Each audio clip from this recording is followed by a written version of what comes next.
Поэтому мы создаем систему стратегического сдерживания, главная цель которой – обеспечение национальной безопасности. Основой данной системы является боеспособная, мобильная, оснащенная современным вооружением и техникой вооруженные силы страны. Мы делали и будем делать все необходимое для поддержания оборонного потенциала государства, боеготовности вооруженных сил на уровне, обеспечивающем защиту суверенитета и территориальной целостности Республики Беларусь. Сегодня этого требуют интересы государства, диктует международная обстановка. Наши вооруженные силы – гордость нашей страны, надежда и щит мирного труда белорусского народа. Именно вооруженные силы, воспитанные в духе патриотизма и верности отчизне, были, есть и останутся самым надежным гарантом безопасности нашего государства. Мы дорожим дружбой с народами всех стран, и особенно с братскими народами России и Украины. Эта дружба скреплена победой в Великой Отечественной войне, и сегодня она залог нашей общей безопасности и уверенного движения вперед. День Победы – это не только праздник боевой славы. Чувства, которые владеют нами, разделяют друзья и соратники по совместной борьбе против нацизма. Люди доброй воли, борцы за мирную жизнь на всех континентах планеты. И я верю в сильную и процветающую Беларусь, великую созидательную силу нашего народа. Посмотрите, сколько сделано в эти трудные годы. Набрали высокие темпы развития наши промышленные предприятия. Строятся отличные дороги, новые жилые дома, больницы, поликлиники, школы, дома культуры, библиотеки. Белорусская нива радует нас хорошими урожаями. В жизнь уверенно входит молодое поколение, образованное, подготовленное к жизни, надежда 21 века. Дорогие друзья, долг каждого из нас помнить великий подвиг защитников Отечества. В тяжкой борьбе отстояли они нашу мирную жизнь, освободили мир от фашистского порабощения. Сегодня, в канун великого праздника, прошло первое заседание Республиканского организационного комитета по подготовке и проведению празднования 60-й годовщины освобождения Республики Беларусь от немецко-фашистских захватчиков, который мы будем праздновать в будущем году, и победы советского народа в Великой Отечественной, которую мы будем праздновать в 2005 году. Мы определили, что должно быть сделано в республике для достойной встречи двух великих исторических дат. Какие необходимы финансовые средства для этого? Но самое главное, на чем мы сконцентрировали внимание, это то, что наша победа – это величайшее достояние белорусского народа. И мы ни в коем случае, ни при каких обстоятельствах не можем кому-то отдать или, тем хуже, забыть эту величайшую победу, нашу победу, за которую перед нашим советским народом на коленях должен стоять весь мир. Ибо это наши люди в то горячее время спасли мир и цивилизацию от фашизма и нацизма.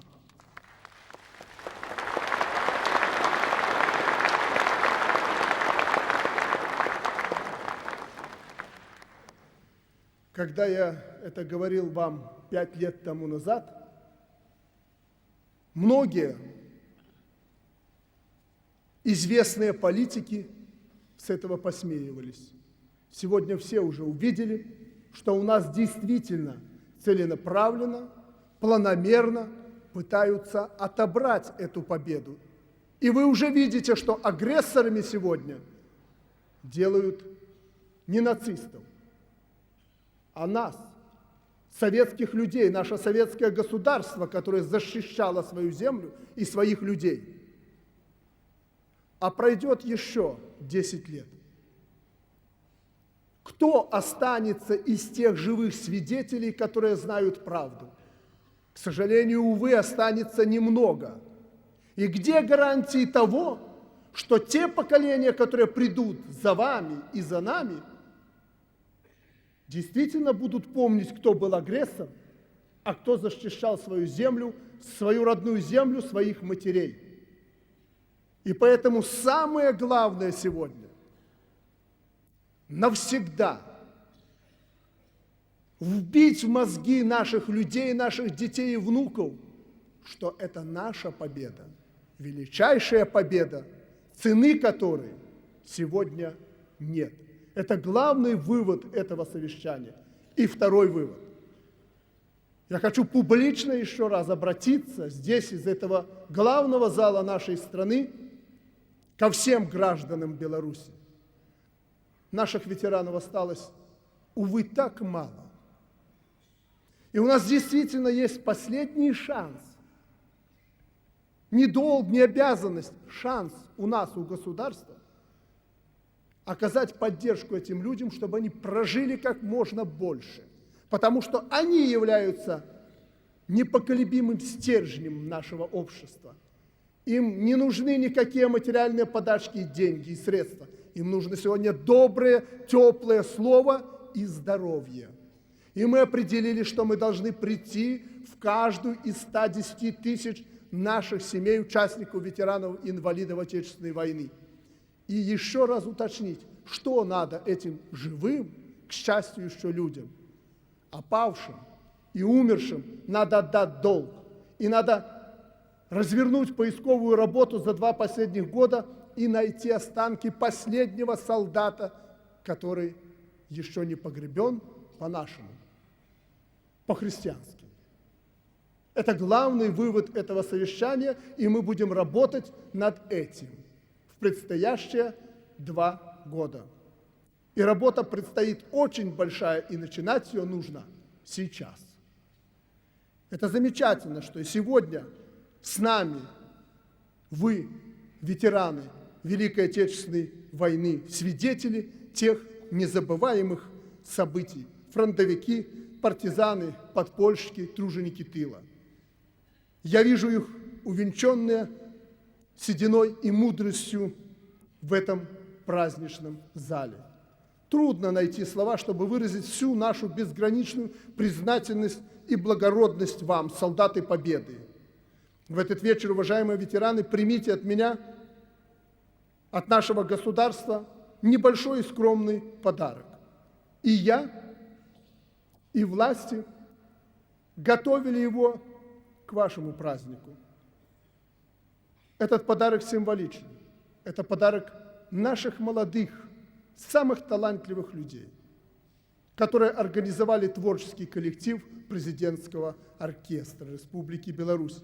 Это они сегодня, ваши внуки, а может быть для кого-то и правнуки, подарят этот прекрасный для вас концерт.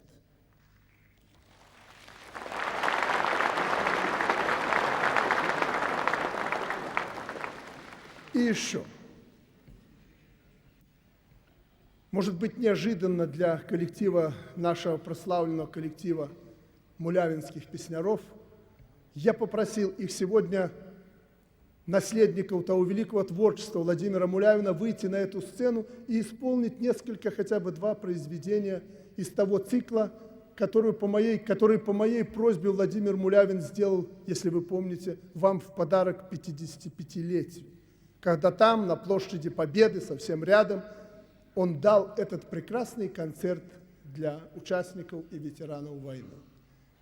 И я хочу, чтобы этот ансамбль, к сожалению, без Владимира Мулявина, исполнил несколько произведений из того концерта для вас, ветеранов и участников Великой Отечественной войны. С Днем Победы вас, дорогие соотечественники и уважаемые гости! Счастья, здоровья, благополучия вам и вашим близким! Пусть живет в веках подвиг героев, спасших мир от фашистского рабства и нацизма. Слава белорусскому народу и его доблестным вооруженным силам! Да здравствует наше Отечество, Республика Беларусь!